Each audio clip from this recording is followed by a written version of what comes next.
serta menyuarakan sikap dan permasalahan di tanah air. Ku duduk di depan televisi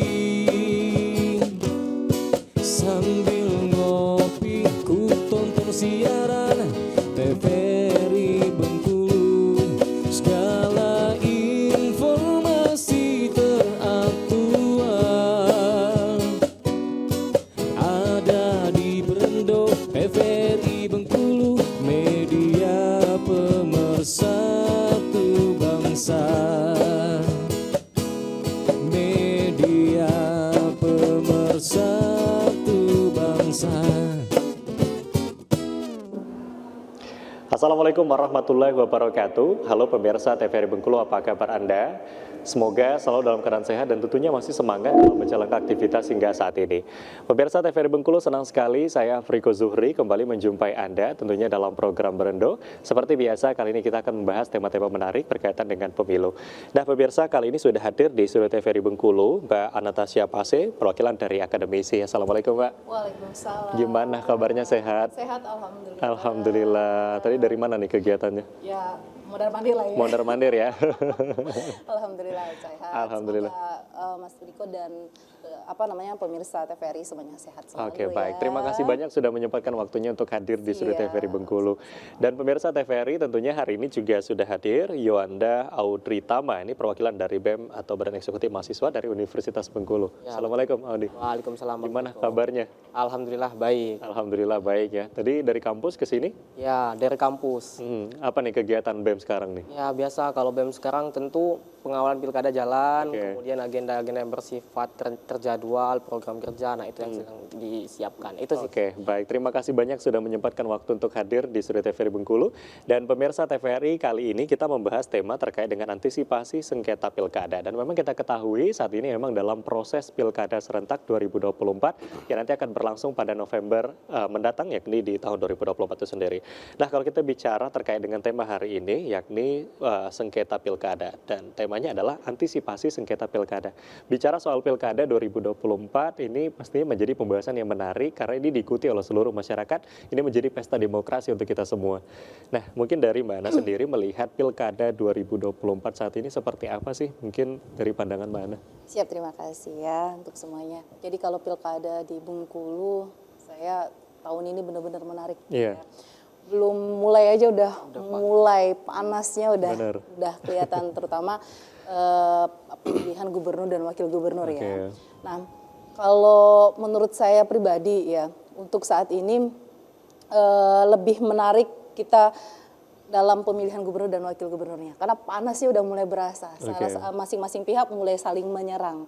Nah, balik dengan kata sengketa sebenarnya. Kalau antisipasi, kalau saya lihat sekarang itu sengketa tuh udah terjadi, Mas. Di Bengkulu maupun tadi kita bincang-bincang sedikit di Bengkulu Selatan tuh udah ada sengketa sebenarnya. Nah, lebih tepatnya bagaimana sih kita meminimalisir sengketa itu agar tidak meluas dan menyebabkan hal-hal yang lebih itu lagi ya kan ke depannya. Karena sengketa, kenapa saya bilang di Bengkulu sudah terjadi sengketa, sekarang sudah masuk nih permohonan terhadap pasal dalam Undang-Undang Pemilu ya yang diajukan oleh pasangan calon Helbi Mian dan pasangan calon bupati Ibu Elva ya, kalau saya tidak salah di Bengkulu Selatan. Artinya sengketa itu udah ada. Nah, permohonan terhadap pengujian Undang-Undang Pemilu tersebut terhadap periode dari pasangan calon yang dulunya mungkin incumbent ya. Kemudian juga di Bengkulu Selatan ada sengketa terhadap salah satu calon yang tidak dapat atau tidak ditetapkan sebagai calon peserta pemilu gitu kan. Nah, itu berarti kan udah sengketa ya kan. Nah, bagaimana sih ini agar tidak meluas ke hal yang lainnya? Dan bagaimana kalau misalnya dalam permohonan ini tadi misalnya ditetapkan oleh pihak MK ya kan dalam putusan sela, pasti akan menimbulkan sengketa kembali dan masalah-masalah baru. Oke, artinya kalau kita bicara soal bagaimana potensi sengketa ini bukan menjadi potensi ya, ternyata memang sudah ada sengketa di beberapa daerah ya, khususnya di Provinsi Bengkulu tadi sempat dibahas, ada di bahkan untuk pemilihan gubernur, kemudian di beberapa kabupaten juga. Nah, kalau dari Yohan sendiri ini melihat Pilkada 2024 ini gimana nih? Mungkin riuhnya di kalangan mahasiswa gitu ya, di teman-teman pemuda-pemudi ini seperti apa? Ya, terima kasih Mas Friko atas kesempatannya hadir di sini. Tentu kami kalau di tingkat mahasiswa merespon pilkada ini sebagai agenda yang begitu penting. Karena ini pilkada yang dilaksanakan serentak begitu besar di seluruh wilayah di Indonesia, yang kemudian di Provinsi Bengkulu sendiri ada 32 calon untuk memperebutkan 11 kursi di 9 kabupaten, 1 kota, dan 1 provinsi. Nah, proses pergantian kepemimpinan bagi kami hal yang harus dikawal betul karena nasib 5 tahun ke depan wilayah Bengkulu baik kota, kabupaten dan juga provinsi itu ditentukan lewat prosesnya dan juga hasilnya nanti. Nah, makanya kaitannya tadi soal potensi sengketa misalnya. Kita agak susah juga pakai bahasa potensi. Sengketanya sudah ada kan. Sengketa itulah yang bagi kami harus dikawal secara cermat baik dari paslon, kemudian penyelenggara, masyarakat dan juga tentu aparatur sipil negara yang dalam hal ini harus bersikap netral. Itulah yang bagi kami harus berjalan beriringan memandang bahwa pilkada ini bukan semata untuk kekuasaan yang keuntungannya menjadi keuntungan pribadi, tapi memang menjadi jembatan pengabdian untuk masyarakat. Itu yang bagi kami di awal harus clear dulu di 32 calon baik di kabupaten, kota maupun provinsi. Itu barangkali awalnya. Artinya memang harus betul-betul kita mengawal gitu ya, tidak ada kepentingan pribadi karena memang ini kedepannya untuk kita bersama. Apalagi tadi dengan adanya peserta-peserta pemilu dari kabupaten kota, kalau kita bicara soal potensi ternyata sudah ada sengketa gitu ya, memang kita lihat saat ini. Dan bahkan kalau kita melihat mungkin di media sosial gitu atau mungkin di lingkungan kita sendiri, bahkan mungkin masyarakat luar pun sudah tahu gitu ya. Dan ini kalau kita melihat dari proses dan tahapan, saat ini kan sudah ada proses untuk para peserta ini kan sudah mulai berkampanye dan lain sebagainya. Nah, dengan sengketa yang sudah terjadi kemarin, apakah ini masih dalam proses tahapan untuk diselesaikan, sedangkan posisi mereka ini sudah sebagai calon gitu ya, sudah ditetapkan untuk nomor urut dan lain sebagainya. Ini gimana nih Mbak Ana? Jadi gini, posisi saya di sini sebagai akademisi ya, benar. kan akademisi. Kebetulan saya dosen di Universitas De Hazen, UIN dan UT. Nah, jadi saya bicara dari segi dan sudut pandang seorang akademisi. Jadi kalau nantinya di MK permohonan para pemohon ini tadi dikabulkan dengan adanya putusan sela, kalau saya tidak salah, ini sudah sidang kedua hari Senin nanti, sidang kedua terhadap permohonan para pemohon ya terhadap pengujian undang-undang. Dalam saya tidak salah dalam permohonan tersebut ya ada meminta MK memperjelas masa periode incumbent sebelumnya, ya kan yang sempat menjabat sebagai misalnya gubernur atau wali kota sementara, ya kan. Nah, dalam MK salah satu hakimnya kalau saya tidak salah Dr. Ridwan itu menjelaskan waktu sidang pertama bahwa sebenarnya tanpa adanya permohonan dari MK ya bisa diakses oleh seluruh masyarakat melalui YouTube MK sendiri. Pernyataan beliau tanpa sebenarnya putusan MK terhadap masa periode tersebut sudah dapat dilihat dari 3 putusan MK sebelumnya. MK itu sudah tegas sebenarnya terhadap sampai kapan, dari kapan dan kapan sih, ya kan adanya apa namanya masa jabatannya. Nah, Hakim Ridwan menjelaskan seperti itu. Gitu. Nah, kalau nantinya MK mempertegas dalam putusannya kembali atau putusan selanya, ini akan berimbas nih, pasti sangat berimbas. Karena berarti salah satu pasangan calon tidak memenuhi persyaratan sesuai dengan undang-undang. Nah, kalau kita benar-benar mengambil dari azas negara hukum, ya kan, memang memegang teguh hukum itu harus dijunjung tinggi, maka penyelenggara pemilu, KPU dan seluruhnya yang terkait di dalamnya harus patuh terhadap putusan tersebut. Oke, ini menarik ini ya kalau kita bicara soal bagaimana putusan MK dan lain sebagainya. Dan nyatanya kalau kita melihat dengan adanya sengketa tersebut dari masing-masing pasangan calon, satu yang menggugat, satu yang tergugat, ini masih kekeh dengan pendirian masing-masing. Nah, ini itu menjadi hal yang menarik. Gimana nanti keputusan akhirnya? Kita akan break terlebih dahulu, nanti kita lanjutkan kembali usai jeda pariwara. Baik pemirsa TVRI Bengkulu, jangan kemana-mana, kami akan kembali usai jeda pariwara berikut.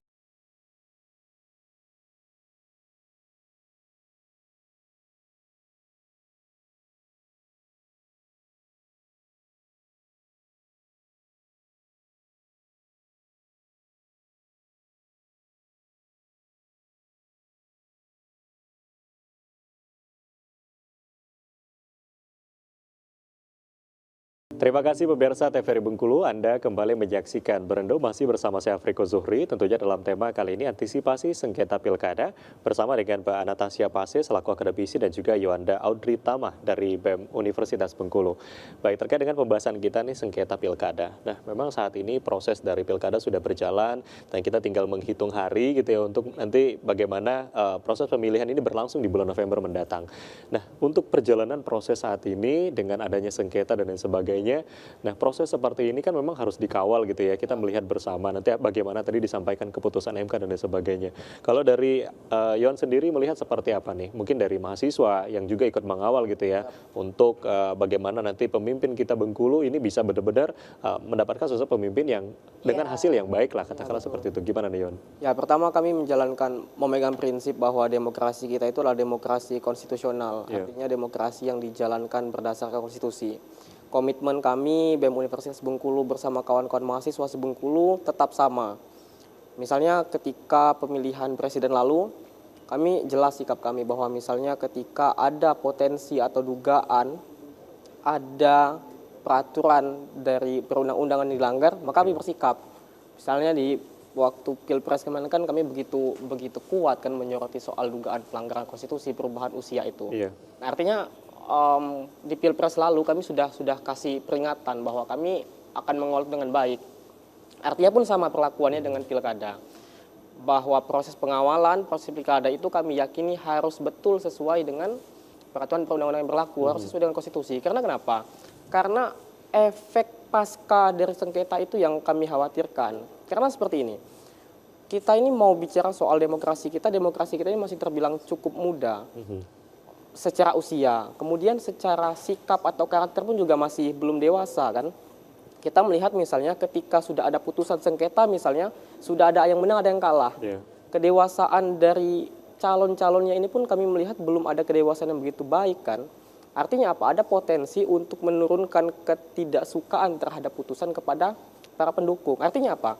Potensi keributan di tingkat lokal, di tingkat kabupaten, kota atau provinsi itu, nah itu yang kami khawatirkan. Sehingga memang kami di awal ini ingin bilang bahwa ayo calon-calon kepala daerah ini ketika siap bertempur potensinya kan dua, menang dan kalah. Benar. Kalau sudah menang terima itu dengan baik sebagai mandat rakyat, ketika kalah terima itu sebagai konsekuensi dari berpolitik dalam proses pemilu kan. Sehingga memang kami berharap tidak ada potensi konflik di tingkat daerah pasca misalnya ada putusan-putusan sengketa yang tentu tadi bakal tidak akan menyenangkan semua pihak. Karena prinsipnya ketika bertempur di kepemilihan elektoral misalnya, tak ada satupun orang yang menyiapkan diri untuk kalah. Semuanya sama-sama menyiapkan diri untuk menang. Nah itu Bang Friko. Iya, ini menjadi satu hal yang menarik kalau kita bicara bagaimana nanti terkait dengan sengketa pilkada. Salah satunya bagaimana potensi tadi, karena ada dua potensi yang disampaikan ya, potensi menang ataupun kalah. Nah, bagaimana nih nanti ke depannya seperti apa? Tadi kalau kita melihat sebetulnya kemarin juga sempat dilaksanakan untuk pemilu ya, maksudnya pemilu di pemilu serentak, untuk pemilihan pilpres, kemudian untuk legislatif juga. Nah itu kan kita belajar dan melihat dari pengalaman sebelumnya untuk pilkada di 2024 ini sendiri. Ini seperti apa Mbak? Kalau kita melihat dari pemilu sebelumnya dengan sengketa yang sudah terjadi dan akhirnya juga tetap berjalan hingga saat ini. Ya, jadi kalau misalnya kita harus membedakan dulu sengketa dengan perselisihan hasil pemilu ya. Kalau sengketa dalam pasal 466, kalau saya tidak salah, kalau salah tolong dikoreksi ya. Dalam pasal 466 Undang-Undang Pemilu, karena basicnya saya sebenarnya dosen perdata nih. Pasal 466 Undang-Undang Pemilu menjelaskan bahwa sengketa itu adalah perselisihan antara peserta pemilu, sesama peserta pemilu dengan peserta pemilu atau peserta pemilu dengan penyelenggara pemilu, ya kan? Nah, sengketa ini terjadi misalnya sebelum adanya hasil pemilihan. Nah, dalam pasal 473 Undang-Undang Pemilu ada yang dikenal dengan perselisihan hasil pemilu. Nah, hasil pemilu tadi yang disebutkan sama adik kita tadi bahwa kalau misalnya ada yang kalah, nah salah satu paslon itu menggugat misalnya, itu baru yang dinamakan perselisihan hasil pemilu. Nah itu dia. Nah bagaimana kita meminimalisir itu? Ya itu tadi dengan legowo. Karena pada hakikatnya gitu, setiap orang pasti nggak siap untuk kalah. Saya contohnya dulu sempat ikut dalam kontestan pemilihan pileg, ya kan? Kalah ya sebenarnya walaupun saya siap nggak siap segitu kan, saya juga ada rasa nggak kenapa harus kalah. Setiap orang kan pasti ada yang seperti itu. Tapi benar tadi. Jadi kalau untuk mengantisipasi adanya sengketa-sengketa atau adanya perselisihan, jadi kalau udah masuk ke hasil pemilu namanya perselisihan, Iya, iya. maka harus legowo sebenarnya. Untuk apa? Misalnya untuk meminimalisir dan mempercepat proses. Ya. Nah, kalau ada gugatan-gugatan, jadi kalau dia udah selisih itu namanya gugatan. Tapi kalau sekarang kan baru namanya permohonan. Yeah. Mohon ya, beda gitu. Nah, kalau ada gugatan-gugatan berarti kan lama. Ini kayak Pilpres, salah satu contohnya. Baru kita kemarin melihat bahwa Petun menolak, ya kan, gugatan yang diajukan salah satu partai terhadap wakil presiden yang terpilih, ya kan. Padahal sebenarnya itu udah dipilih kok, ya kan. Perhelatan sudah selesai, tapi masih ada perselisihan. Tidak menutup kemungkinan nanti dalam Pilgub dan Pilwakot atau Pilbub, ya kan, pasti ada perselisihan seperti itu juga. Okay. Nah, untuk itu setiap orang, ya setiap pihak, baik itu penyelenggara maupun individu harus taat kepada aturan yang ada. Saya selalu bilang seperti itu, harus taat kepada aturan yang ada. Kalau seandainya nanti tetap dilaksanakan, tiba-tiba ada perselisihan, dimenangkan oleh calon yang kalah misalnya gitu kan, harus pemilihan ulang. Berapa kerugian yang harus ditanggung oleh negara? Kerugian ini tadi itu akan berimbas juga nih kepada keuangan negara. Apakah tidak menyengsarakan rakyat nantinya? Itu kan. Nah, kalau kita bilang harus legowo, tapi kan dalam sisi satu pandang menganggap bahwa harus menegakkan. Atau misalnya yang ini menang dengan cara yang benar, tidak ada yang salah, tetap menggugat juga, yang memperlambat lagi prosesnya. Ya, artinya ada banyak perspektif sebetulnya yang harus kita pahami. Jadi bukan hanya memikirkan bagaimana dampak untuk masyarakat sendiri, tetapi dampak ke negara juga ini sangat berdampak. Iya, apalagi mungkin kalau kita melihat sebelumnya kan banyak juga beberapa daerah yang justru melakukan pemilihan ulang gitu ya. Nah, ini menjadi sebetulnya sesuatu yang harus dievaluasi untuk pilkada di 2024 sendiri. Jadi para penyelenggara seharusnya mengevaluasi itu, nggak usah jauh-jauh deh di daerah tetangga kita, Padang, itu kan melaksanakan pemilihan ulang terhadap calon legislatif. Berapa kerugian yang ditanggung? 3 miliar kalau saya tidak salah, itu kan bukan uang yang sedikit. 3 miliar kalau dipakai untuk pembangunan atau kita mensejahterakan masyarakat Bengkulu saja, wah itu udah keren. Oke, nah kalau kita bicara soal penyelenggara, memang saat ini kan prosesnya sedang berlangsung. Mungkin kita melihat penyelenggara sudah mulai mengawasi, mungkin baik itu dari Bawaslu, kemudian dari KPU sebagai penyelenggara utama. Nah kan banyak hal-hal yang memang akan dilakukan untuk pilkada di 2024 di November mendatang. Kalau dari mahasiswa sendiri, selain tadi mengawasi bagaimana dari calonnya, untuk dari penyelenggara sendiri, apakah ada evaluasi yang diberikan mungkin dari teman-teman mahasiswa terkait dengan sengketa-sengketa yang mungkin kita lihat saat ini? Ya betul. Kami melihat bahwasanya penyelenggara itu menjadi aktor kunci dalam penyelesaian segala sengketa persoalan yang terjadi di pilkada. Artinya apa? Artinya ketika misalnya tidak ada ketegasan dari penyelenggara dalam mengambil sikap, atau ketika mengambil sikapnya malah salah, nah ini kan efeknya bukan terhadap si calon saja kan, tapi juga terhadap masyarakat. Nah makanya tadi misalnya kami selalu terus berkomunikasi dengan penyelenggara yang ada. Beberapa waktu yang lalu misalnya kami audiensi ke KPU Provinsi, ke Bawaslu. Satu, bagi kami itu adalah agenda silaturahmi bagi kami ke penyelenggara pemilu. Kedua, kami ingin sampaikan pesan dan pengingat bahwa KPU, Bawaslu dalam penyelenggaraan pilkada tahun ini itu nggak bekerja sendirian. Artinya mereka tidak lepas dari pengawasan partisipasi masyarakat. Nah itu yang dilakukan. Nah, kemudian makanya di tingkat mahasiswa juga upaya yang kami lakukan supaya proses politik ini menjadi proses politik yang prosedural sesuai dengan aturan yang ada, maka bentuk edukasi yang dilakukan secara mandiri di tingkat kampus itu kami lakukan. Kami keluarkan informasi-informasi terkait dengan pilkada itu kami lakukan. Makanya tadi kalau ditanya apa yang menjadi evaluasi, bagi saya hal-hal sederhana penegakan aturan itu yang harus secepat mungkin dilakukan oleh penyelenggara. Supaya apa? Supaya potensi pelanggaran yang besarnya juga tidak terabaikan. Kalau yang kecil aja nggak diatur atau ditanggapi, yang besarnya gimana kan? Kami selalu soroti soal APK. APK itu kan ada yang namanya sebelum masa kampanye sudah nyebar APK, kemudian menyebar APK pas masa kampanye pelanggarannya begitu kencang, misalnya memasang di tempat yang tidak tepat kan. Nah, bagi kami hal-hal demikian, hal kecil tersebut itulah yang dulu yang menjadi batu uji bagi kami kepada penyelenggara, apakah memang penyelenggara itu punya komitmen yang kuat untuk menyelenggarakan pilkada secara baik atau tidak. Itu dulu. Oke, baik. Kita akan jeda terlebih dahulu, nanti kita lanjutkan kembali. Pemirsa jangan kemana-mana, kami akan kembali tetap di Beranda.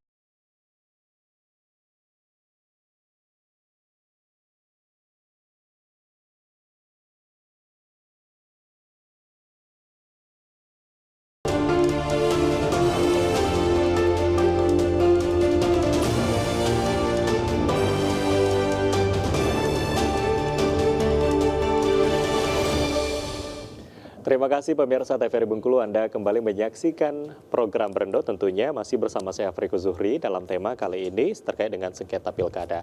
Nah pemirsa, tentunya kalau kita bicara soal pilkada di tahun 2024 yang akan kita selenggarakan di November mendatang, ini kan sudah mulai memasuki untuk tahap kampanye dan lain sebagainya, sudah mulai mempromosikan diri masing-masing dari masing-masing peserta ataupun masing-masing calon itu sendiri. Nah, kalau kita melihat nih banyak sekarang mungkin di media sosial mungkin atau di lingkungan kita sekarang justru adanya isu-isu mungkin entah itu black campaign ataupun isu rasisme dan lain sebagainya. Ini sebetulnya termasuk dalam sengketa atau seperti apa nih? Mungkin Mbak Ana nih. Iya. Itu termasuk sengketa, dibilang sengketa ya sengketa, Iya. dibilang konflik yaitu konflik, Oke. ya kan? Karena apa saya bilang? Kalau dibilang itu sengketa pemilu, dia tidak ada pihak yang memohon dan menggugat, Iya. ya kan? Tapi dalam sengketa, dalam tataran masyarakat itu menjadi sengketa dan memicu adanya konflik lokal. Iya. Kenapa saya bilang konflik lokal? Kalau sudah bicara SARA, ya kan, ras, itu kan pasti akan mengkotak-kotakkan. Nah Iya. ini yang kita harapkan sebagai akademisi, sebagai masyarakat, saya mengharapkan semua pihak Iya. untuk tidak melakukan itu, gitu kan. Untuk apa ada Bhinneka Tunggal Ika? Ya, kalau kita masih ada rasa kamu suku apa? Kamu suku apa? Gitu kan? Iya. Nah, sedangkan Bhinneka Tunggal Ika itu adalah menyatukan dari Sabang sampai Merauke. Ya.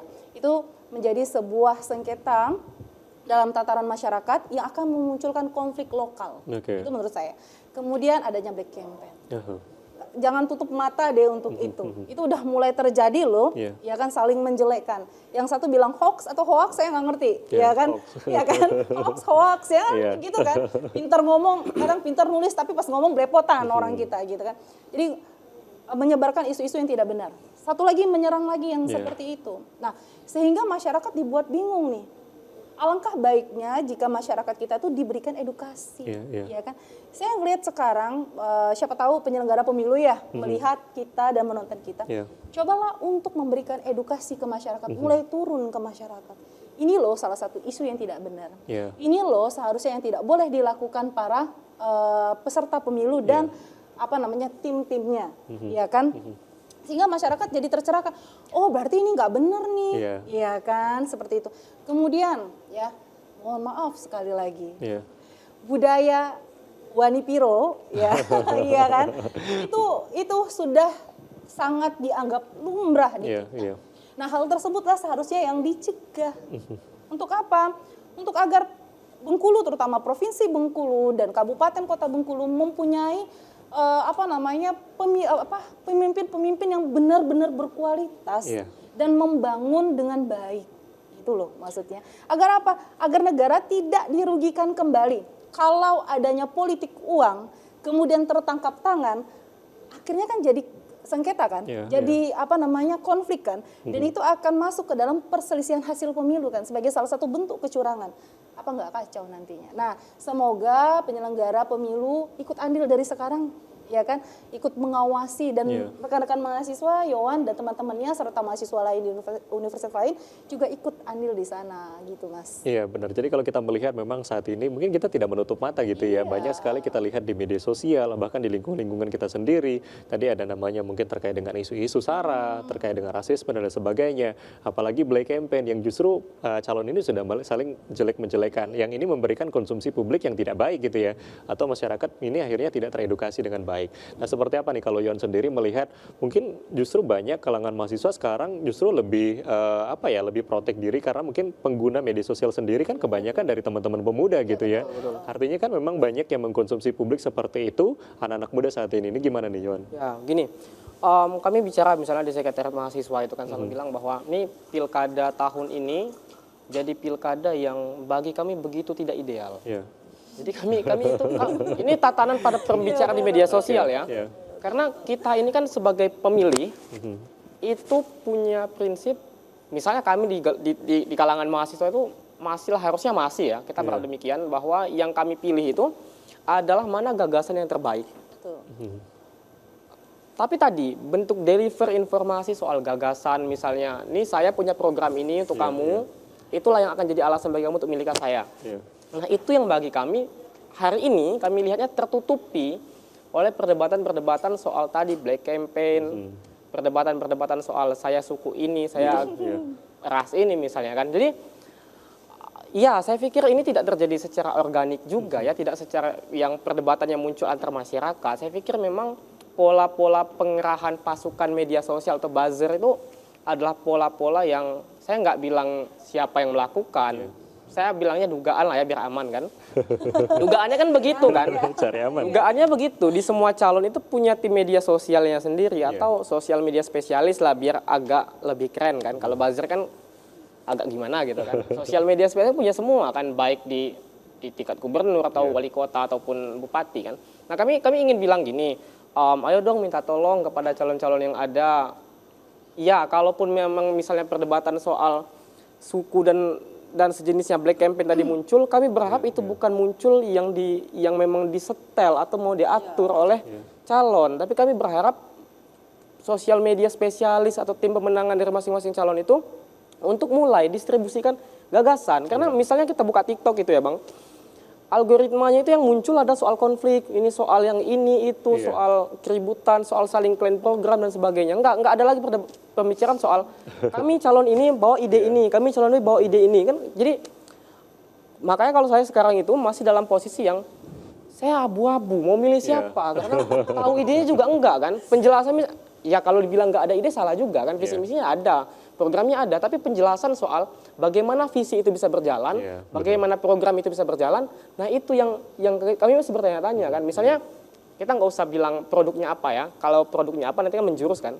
Misalnya A ini gratis, itu kan yang dikampanyekan kan. Tapi supaya A ini benar-benar bisa gratis, caranya seperti apa? Nah penjelasan seperti itu yang menurut kami perlu dijelaskan supaya memang tidak menjadi lip service saja kan. Nah itu. Artinya memang yang dibutuhkan oleh masyarakat saat ini adalah bagaimana informasi yang bisa diberikan oleh masing-masing peserta ataupun calon. Gagasan itu yang diberikan. Jadi ide-ide yang sudah disampaikan bagaimana ide ini bisa terrealisasi. Jadi masyarakat bisa menilai. Namun nyatanya saat ini justru kita melihat bagaimana keburukan dari masing-masing calon. Dan akhirnya orang hanya memilih dan memikirkan, yaudahlah siapa yang paling baik aja gitu. Paling dikit jeleknya lah ya. Paling dikit jeleknya. Kayak gitu. Padahal sebenarnya mungkin nggak seperti itu. Iya benar-benar. Nah kalau dari Mbak Ana sendiri seperti apa sih sebetulnya melihat dari strategi para peserta ataupun para calon saat ini untuk berkampanye atau mungkin untuk pilkada di 2024 nih? Masing-masing calon pasti punya strategi dan punya caranya ya, terutama timnya punya cara dan punya strategi masing-masing. Tapi yang saya lihat tadi seperti yang Iwan bilang benar, buka TikTok lah ya, algoritmanya pasti seperti itu. Saling klaim dan konflik. Yang satu menyatakan ini, yang satu menyatakan ini.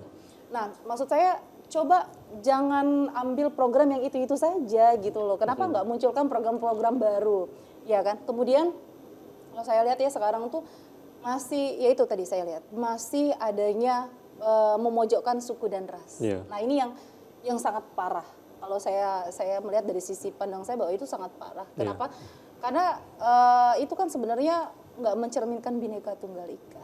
Nah, dengan harapan ke depan ya, tadi saya bilang penyelenggara pemilu ikut andil di dalamnya deh, ya kan, bantu untuk distribusikan informasi yang benar ini. Kan pasti setiap calon waktu mereka mendaftarkan sudah menampilkan visi dan misinya. Nah, pada tanggal berapa penetapan kemarin? Saya lupa tanggal 5 atau tanggal berapa ya? Bulan Oktober ini deh, saya lupa tanggal berapa, itu kan sudah ada visi dan misi masing-masing calon. Nah, alangkah baiknya itu yang dilakukan para penyelenggara pemilu untuk ditempelkan di setiap sudut-sudut kota dan kabupaten untuk yang pemilihan gubernur dan wakil gubernur ya. Iya. Nah, agar apa? Agar masyarakat bisa melihat, oh ini visi dan misinya. Kalau misalnya masyarakat melihat, ah basi, misalnya seperti itu kan, nah mereka mulai berpikir kan, atau kok sama aja, ya kan ada perbandingan, artinya gitu. Jangan sampai menimbulkan golongan abu-abu Yohan nih salah satunya.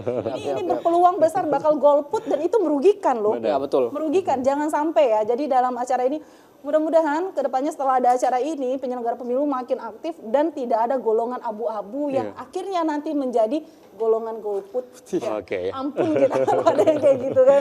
Oke, tapi kita berharap bersama nanti teman-teman ya, mungkin pemirsa yang menyaksikan ini bisa melihat, dan mungkin dari penyelenggara juga bisa mengevaluasi lah. Kita akan break lagi, nanti kita lanjutkan kembali. Pemirsa jangan kemana-mana, kami akan break terlebih dahulu. Jangan kemana-mana, tetap di Berendo.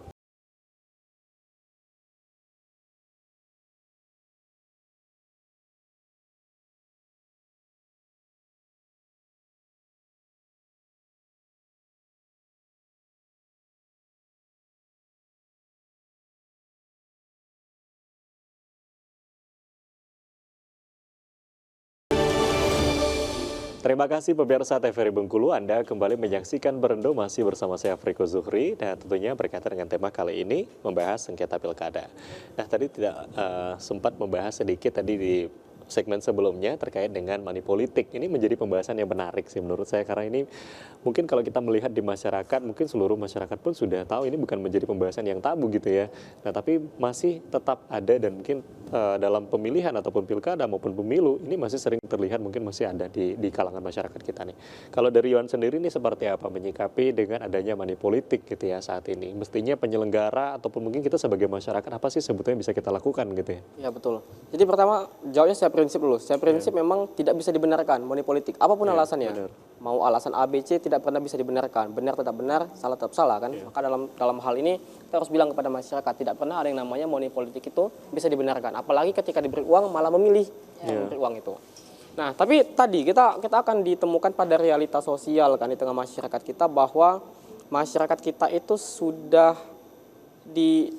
dihegemoni kan, bahwa ketika proses pemilu itu muncul, pilkada itu muncul, maka prinsip masyarakat adalah siapa yang mampu membayar itu yang akan saya pilih. Nah, ini kan akan menjadi sebuah karakter yang tertanam pada masyarakat kan. Itu secara umum kita sadari. Nah, PR-nya apa? PR-nya berarti adalah bagaimana caranya untuk menggerus karakter tidak baik ini dari waktu ke waktu. Tentu kami sadar bahwa tidak bisa dengan kita bilang hari ini masyarakat Bengkulu jangan pilih mereka yang ngasih uang. Apakah akan langsung berubah? Enggak. Pasti enggak. Maka tadi saya bilang bahwa proses menggerus karakter yang tidak baik ini, karakter pragmatis yang hanya bicara soal materi ini, itu harus pelan-pelan disadarkan. Makanya saya bilang, nah untuk mengubah kondisi yang sudah pakem ini, yang sulit diubah ini, itu butuh waktu yang panjang, butuh nafas yang panjang, dan butuh banyak orang yang mengerjakan. Nah, makanya sekarang itu yang bagi saya sekarang yang paling memungkinkan untuk melakukan itu adalah mereka yang dalam konteks memang masih punya keyakinan bahwa teori itu bukan sekedar teori, bahwa teori itu adalah hal yang harus dijalankan. Nah, makanya kelompok yang paling mungkin untuk melakukan itu adalah mahasiswa dan juga akademisi, masyarakat kampus. Nah, walaupun memang dengan catatan bahwa bentuk partisipasi yang dilakukan adalah partisipasi yang bersifat inisiatif kan, yang artinya memang kita akan ditemukan pada kendala-kendala yang bersifat material. Misalnya kita nggak punya biaya untuk melakukan sosialisasi kepada masyarakat. Tapi saya yakini bahwa bentuk penyadaran kepada masyarakat untuk tidak menerima uang itu seminimal-minimalnya adalah sekarang kita bertempur di media sosial deh. Kita informasikan kepada masyarakat bahwa saya setidak-tidaknya saya adalah golongan yang tidak akan memilih mereka yang memberikan uang kepada saya. Dan itu kita berharap menjadi kampanye bersama bahwa pilkada itu perlahan harus kita yakini sebagai sebuah proses yang tidak boleh dicampur adukkan dengan proses yang tidak baik. Iya, oke, baik. Kalau kita melihat dari penyadaran sendiri, sebetulnya dari penyelenggara maupun kita sebagai masyarakat ini bisa kita lakukan gitu untuk menyadarkan bagaimana kita bisa menghindari money politik sendiri. Kalau dari Mbak Ana sendiri seperti apa nih melihat adanya money politik yang tadi disampaikan ini tidak dibenarkan, bahkan sampai kapanpun ini tidak benar gitu ya. Gimana nih Mbak Ana? Sama. Nanya siapapun pasti bilangnya seperti itu ya kan.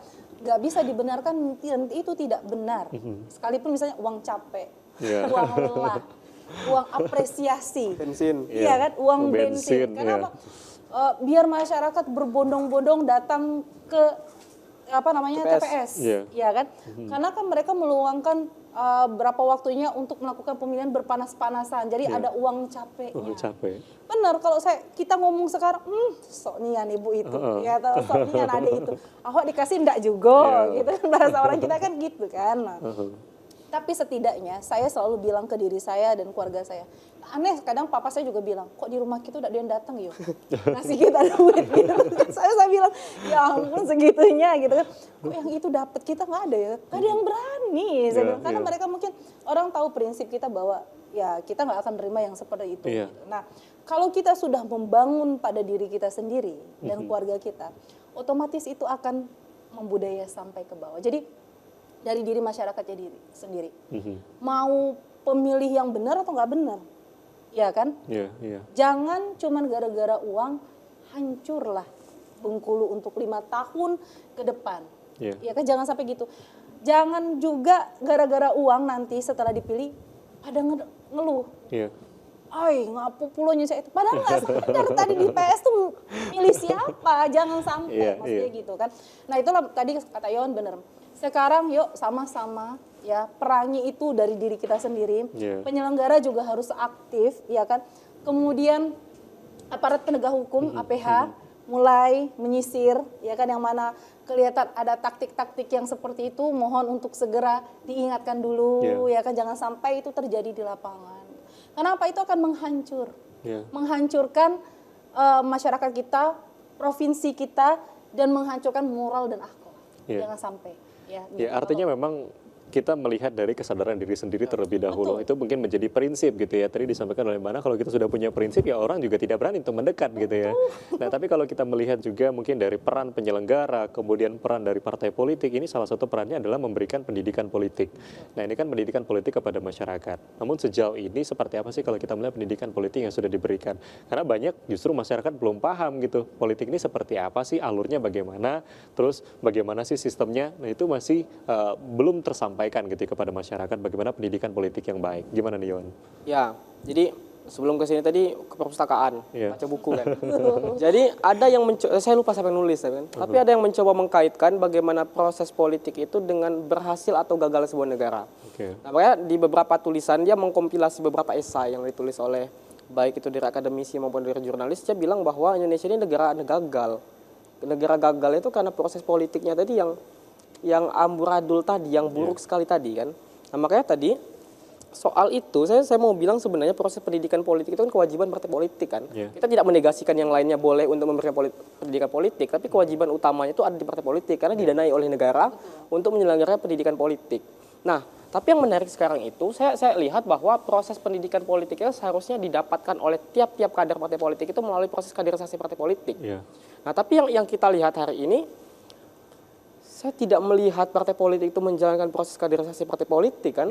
Jadi bisa saja tahun ini dia mencalon dari partai A, tahun depan kan mencalon lagi dari partai B. Iya, betul. Atau bahkan dia bukan dari partai politik, tidak pernah mengikuti jenjang kaderisasi di partai politik, tapi tiba-tiba dicalonkan. Mencalonkan diri atau dicalonkan. Iya. Kenapa? Karena tadi yang menjadi interest partai politik itu tadi bukan lagi sekedar, bukan lagi menjadikan masyarakat itu punya pemahaman politik yang baik, memiliki kader yang punya pemahaman politik yang baik, bukan itu. Tapi interest mereka adalah hal yang bersifat material kan.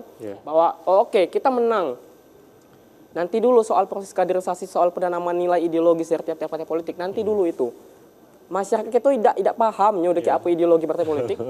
Yang mereka tahu adalah soal bagaimana calon mana yang punya popularitas yang tinggi. Nah, itu yang diajukan kepada masyarakat. Makanya kalau mau tarik kesimpulan sebenarnya, saya mau bilang proses pendidikan politik dari partai politik itu cenderung ya, kalau dibilang tidak ada, masih ada. Cenderung memang sudah diabaikan oleh sebagian besar partai politik. Ya justifikasinya sangat mudah kan, soal ada yang bukan kader tiba-tiba bisa jadi kader, transaksional sekali kan. Artinya memang kalau kita melihat dari partai politik pun sekarang memang melihat dari tugas dan fungsinya memang masih ada, dan masih juga yang mungkin sudah melihat tren sekarang dengan adanya popularitas dan sebagainya. Kita akan break, nanti kita lanjutkan kembali. Pemirsa jangan kemana-mana, kami akan kembali sejenak periwara berikut ini.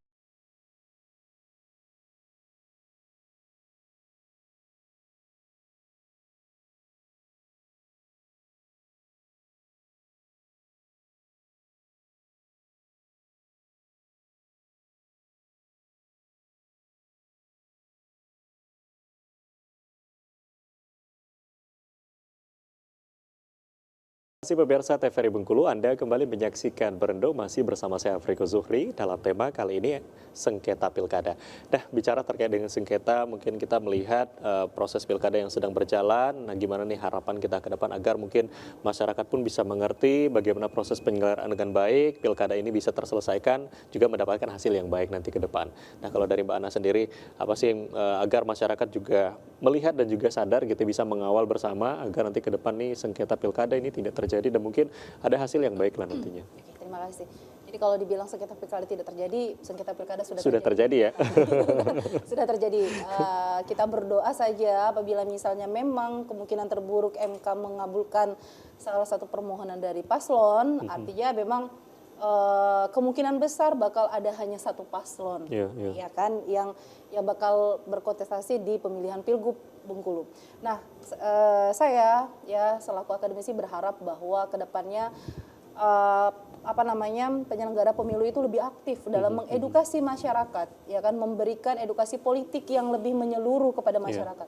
Tadi seperti Yohan bilang, kalau kita berpatokan kepada partai politik saja, saya rasa sangat kecil kemungkinan. Kalau kita hanya berpegang bahwa hakikatnya partai politik adalah tempat dan rumah, ya kan, bagi masyarakat untuk berpendidikan politik dan menyalurkan hak-hak politiknya, kan.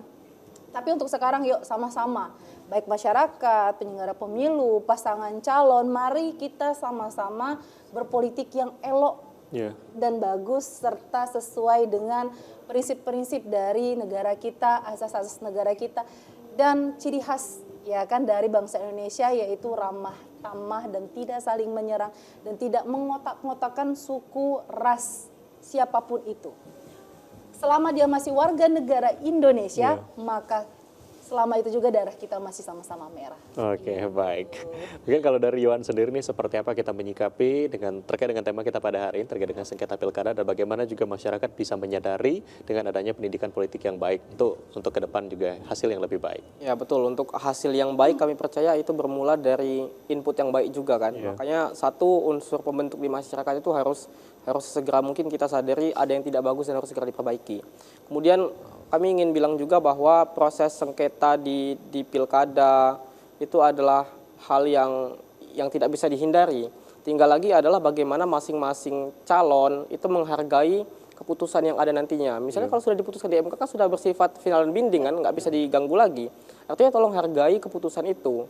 Jangan sampai nanti ketika keputusan sudah ada, mentalnya belum begitu cukup kuat sehingga di bawah di tingkat lokal misalnya di tingkat masyarakat atau di akar rumput itu berupaya untuk mengagitasi, mempropaganda kan, sehingga apa tadi terjadilah konflik-konflik di tingkat bawah. Kita tidak ingin proses peralihan kepemimpinan atau pergantian kepemimpinan itu menjadi proses yang seharusnya untuk membangun daerah, tapi malah menjadi titik awal bagaimana daerah tersebut mengalami kemunduran. Kita tidak ingin seperti itu. Makanya saya berpesan bahwa tiap-tiap elemen yang ada, masyarakat sebagai pemilih, kemudian calon yang identitasnya sebagai peserta, kemudian penyelenggara dan juga aparatur negara baik itu TNI, Polri dan ASN sama-sama berdiri pada prinsip-prinsip yang memang benar-benar tidak punya sedikit pun niatan untuk berbuat curang dan memenangkan salah satu pihak. Kita ingin betul bahwa masing-masing dari kita punya interest yang sama, punya tujuan yang sama,